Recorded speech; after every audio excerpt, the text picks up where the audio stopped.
In the middle of his father's victory speech at the packed campaign rally in Washington, D.C., Ellis Thompson stepped up to the microphone, his heart pounding like a drum in his chest. "Dad, I can't do this anymore," he said, his voice steady despite the tremor in his hands. "I'm gay, and I'm tired of hiding it." The crowd fell silent for a split second before erupting in gasps and murmurs, cameras flashing like fireworks as reporters surged forward. Senator Robert Thompson's face turned pale, his prepared notes forgotten as the world watched his son's bombshell declaration live on national television. Ellis felt the weight of years of secrecy lift slightly, but the chaos that followed was immediate and overwhelming. Security tried to escort him off stage, but he stood firm, locking eyes with his father who looked as if he'd been punched in the gut.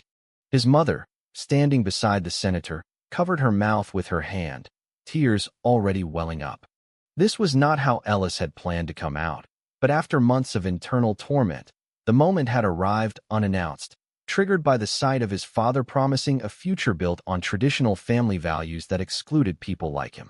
As the rally descended into disorder, Ellis's mind raced back to the beginning. It had all started 2 years ago at Georgetown University, where he met Mason Reynolds during a late-night study session in the library. Mason, with his easy smile and sharp intellect, was studying political science just like Ellis, but unlike Ellis, he was open about who he was. Their friendship quickly blossomed into something deeper, stolen moments in coffee shops and quiet walks along the Potomac River. Ellis had never felt so alive, but the fear of his family's reaction kept him from fully embracing it. His father, a rising star in the Republican Party, had always emphasized the importance of image, legacy, and the right kind of family. Coming out would shatter that. Now, as he was ushered into a back room by campaign staff, Ellis could hear the media frenzy outside. Phones were ringing off the hook, and his phone buzzed with messages from friends and strangers alike. One text stood out, from Mason. "What the hell, Ellis? Call me." Ellis's stomach twisted. He hadn't told Mason he was going to do this tonight. It was supposed to be a private conversation with his parents first, but the pressure had built up too much during the speech about protecting American families. Senator Thompson burst into the room, his tie loosened, face flushed with anger. "What have you done, Ellis? Do you have any idea the damage this will cause? My poll numbers, the endorsement deals, everything."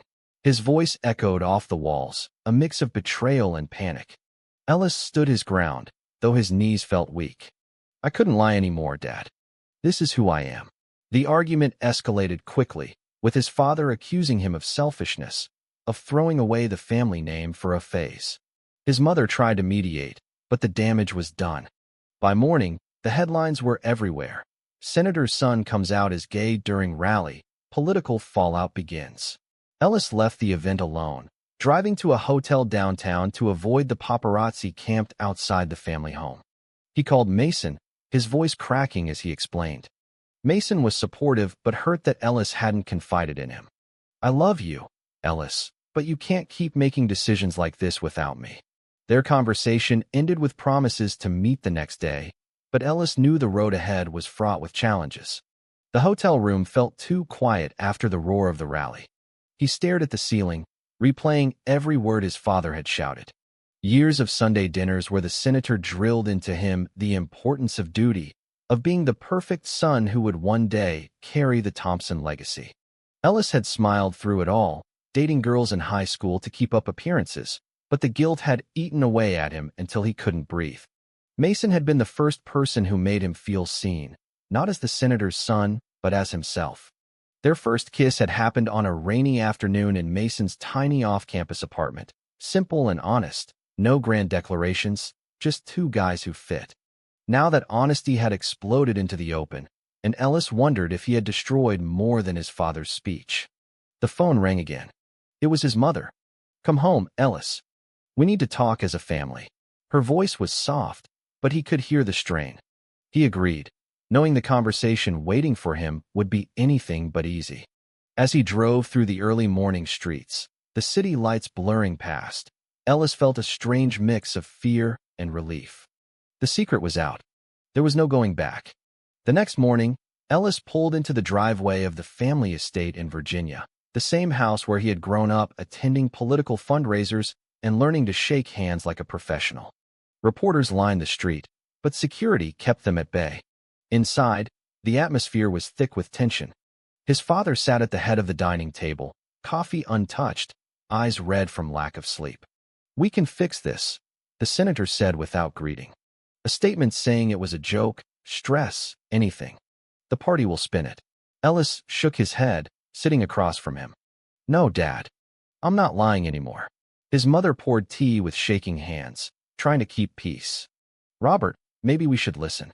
But the senator slammed his fist down. "Listen? Do you know what the donors are saying? The primary is in 6 weeks. This could cost me the nomination." Ellis felt the familiar knot in his stomach tighten. He had always been the good son, the one who volunteered on campaigns, who smiled for photos. Now that image was shattered, and the guilt mixed with anger. He excused himself and drove straight to Mason's apartment in the city. Mason opened the door, pulling him into a tight hug without words. They sat on the couch, Mason's hand steady on his knee. "You didn't have to do it alone," Mason said quietly. "But I'm proud of you." For the first time since the rally, Ellis let himself cry. They spent the afternoon talking, not about politics, but about them. Mason shared stories from his own coming out in a small Ohio town, the rejection from his father that still stung. Ellis listened, realizing how lucky he was to have someone who understood. Yet the phone kept buzzing with messages from old friends, some supportive, others confused. One from his childhood best friend Alex read, "Dude, call me. This is wild." Ellis ignored it for now. That evening, back at the hotel, he watched the news. Pundits debated whether the senator could recover. Polls showed a 5-point drop already. Ellis's chest ached. He had known the risk, but seeing the numbers made it real. Mason texted goodnight with a heart emoji, a small anchor in the storm. The following days blurred. Ellis met with a crisis PR team hired by his father. They advised damage control, charity appearances, vague statements about personal growth. Ellis refused. "This isn't damage. This is me." His father grew colder, barely speaking during family dinners that felt like interrogations. His mother tried to bridge the gap, asking gentle questions about Mason, but the senator shut it down every time. Ellis started seeing a therapist recommended by the university, someone who helped him unpack the years of hiding. "You made a brave choice," the therapist said. "Now the real work begins." Meanwhile, Mason became his safe place. They took long walks, cooked simple meals, and talked late into the night. Their love felt stronger in the open, no more sneaking around. Yet Ellis noticed Mason's worry lines when the news mentioned the Thompson family scandal. "I don't want to be the reason your dad loses," Mason admitted one night. Ellis kissed him softly. "You're the reason I'm finally breathing." But deep down, the pressure was building. Friends from the campaign reached out with warnings. Donors were pulling out. The senator's team blamed Ellis openly in leaked memos. The psychological weight pressed on him daily, making sleep hard and decisions heavier. He wondered if love could survive when the whole world was watching. Weeks turned into a month, and the scandal refused to fade. Ellis tried to return to normal life, attending classes remotely while avoiding campus crowds. Mason stood by him, canceling his own study plans to be there. One evening they drove to a quiet park outside the city, sitting on a bench as the sun set. "Remember our first date here?" Mason asked, squeezing his hand. Ellis smiled, but the memory felt distant under the new reality. Back home, the family dynamic had shifted permanently. His father barely looked at him during the rare dinners they shared. "The party wants me to address this at the next town hall," the senator said one night, voice flat. "What am I supposed to say?" Ellis met his gaze. "The truth. That you have a gay son, and it doesn't change who you are." The senator laughed bitterly. "It changes everything, Ellis." The next day, disaster struck in a way Ellis never saw coming. A tabloid published blurry photos of him and Mason kissing outside the apartment 2 nights earlier. The headline screamed, "Senator's gay son caught with boyfriend. Secret romance exposed." Ellis's phone exploded. His father called immediately. "This is exactly what I warned you about. Now the whole country sees it." The misunderstanding hit hardest with Mason. When Ellis rushed over, Mason was pacing, hurt flashing in his eyes. "You said you were ready for this, but you look ashamed every time my name comes up." Ellis tried to explain the family pressure, but the words came out wrong. I just didn't want them to drag you into the mess. Mason stepped back. So I'm the mess now? The argument escalated, old insecurities surfacing. Ellis left feeling hollow, the first real crack in their relationship. That night, he stared at the ceiling, replaying every moment. The societal pressure was relentless. Online comments called him selfish, a traitor to family values. Even some supporters of his father sent hate mail. Ellis met Alex for coffee, hoping for a friendly ear. Alex had been there through college parties and late-night talks. Man, this is crazy, Alex said, clapping his shoulder. But you did the right thing. The conversation felt good, a brief relief. Yet 2 days later, more photos surfaced, clearer ones from a private moment at Mason's place. Only someone close could have taken them. Ellis's blood ran cold. The leak had come from inside his circle. His father summoned him to the campaign office. This ends now. Retract everything or you're on your own. Ellis refused, but the words stung. The turning point arrived when the senator's lead in the polls vanished overnight. Campaign staff whispered that the gay son's story had cost key endorsements. Ellis sat in his car after the meeting, hands shaking. He had caused this. The love he fought for was costing his family everything. He texted Mason an apology, but the reply was short. We need space. The psychological toll deepened. Ellis questioned every decision, wondering if hiding forever would have been easier. Yet deep inside, a small voice reminded him he had chosen truth. The conflict was no longer just external. It lived in his chest, growing heavier each day. The betrayal cut deeper than Ellis expected. After hours of digging through old messages, he confronted Alex at a quiet bar downtown. You sold those photos? Alex looked away, ashamed. They offered money. My student loans. I didn't think it would blow up like this. Ellis stood up, voice low. You were my friend. The walk home felt endless. Back at the hotel, now his temporary home, Ellis made a decision born of exhaustion and love. He called Mason. Maybe we should take a break. Until things calm down with my dad. Mason's silence on the line was deafening. If that's what you need, he finally said, voice tight. The sacrifice was supposed to protect everyone, but it tore Ellis apart. Nights blurred into days of isolation. He avoided calls from his mother, ignored media requests. The senator's campaign suffered another blow when a major donor pulled out publicly, citing family values. Ellis watched the press conference alone, feeling the weight of every lost vote. His therapist pushed him to process the guilt. You didn't cause this. Hiding did, but the words felt hollow against the headlines. One afternoon, Ellis drove to the family house unannounced. His father was in the study, surrounded by polling data. I sacrificed my happiness for years, Ellis said quietly. Now I'm asking you to see me. The senator didn't look up. Seeing you cost me the election. The conversation ended in silence. Ellis left with a heavier heart. Meanwhile, Mason kept his distance, focusing on finals. Ellis respected it, but the emptiness grew. He threw himself into volunteer work at an LGBTQ youth center, finding small purpose in helping others who faced similar fears. Yet every night the psychological consequences hit, nightmares of losing both family and love. A month passed. The senator's numbers continued to drop. Campaign insiders leaked that Robert Thompson was considering dropping out. Ellis received a late-night call from his mother. Your father had chest pains tonight. The stress. She didn't finish. Ellis rushed to the hospital, heart racing. Sitting in the waiting room, he realized the sacrifice had changed nothing. His father recovered quickly, but the scare forced a new conversation. I can't lose you over politics, the senator admitted in a rare, vulnerable moment. Yet the words came too late for Ellis's breaking point.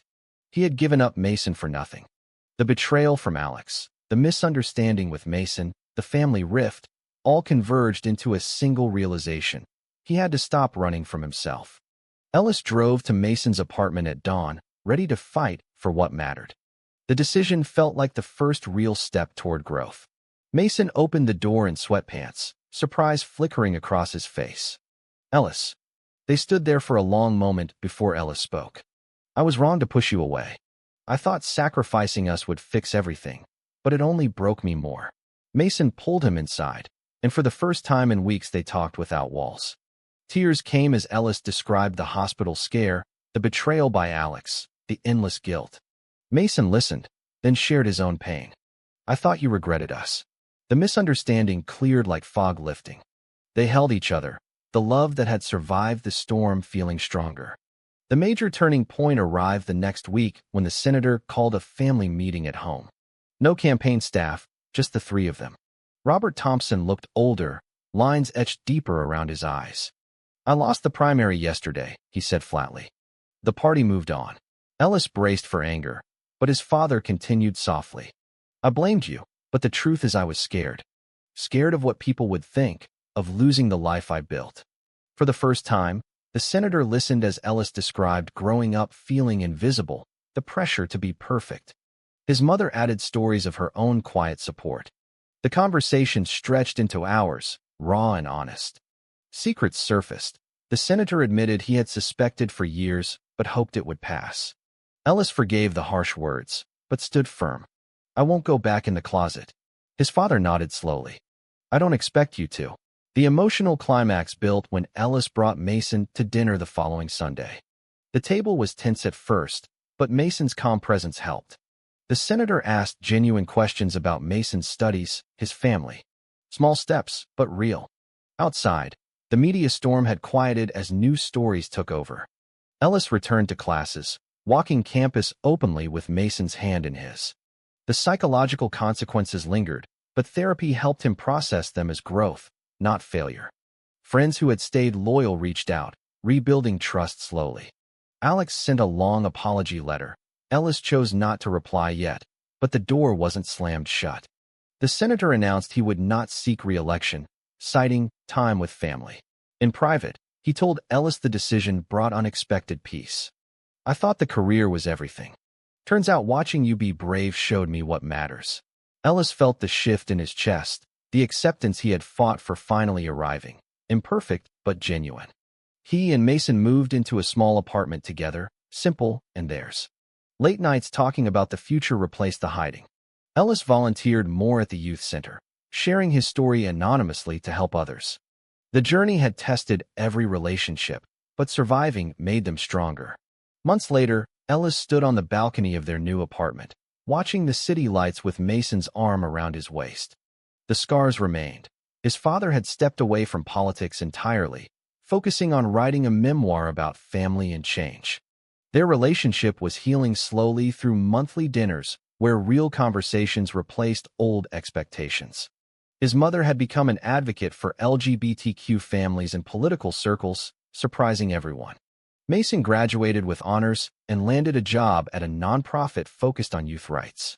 Ellis continued his studies, now openly involved in campus pride events. The betrayal from Alex had taught him boundaries, but he had also learned forgiveness wasn't weakness. The sacrifice he once made taught him that true love didn't require hiding.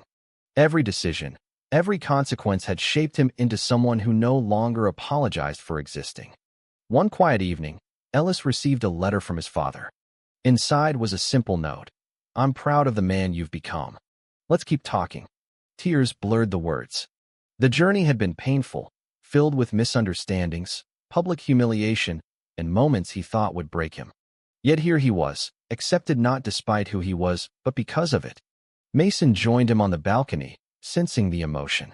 You did it, he whispered. Ellis smiled, pulling him closer. The city hummed below, indifferent now to their story. Life moved forward with new challenges, but Ellis faced them with clarity he had earned. He had searched for his identity in the shadow of legacy and found it in the light of truth. Their love, once secret, now felt like the foundation everything else could stand on. Friends who had rifted returned, relationships mended through honesty. The societal pressure that once crushed him became background noise he no longer feared. Ellis had grown, not by winning every battle, but by choosing himself when it mattered most. As they watched the sunset paint the sky, Ellis realized the real victory wasn't changing his father's career, but changing how they all saw family. The story wasn't over, but the chapter of hiding had closed forever. True or false? A father's political legacy is more important than his son's happiness?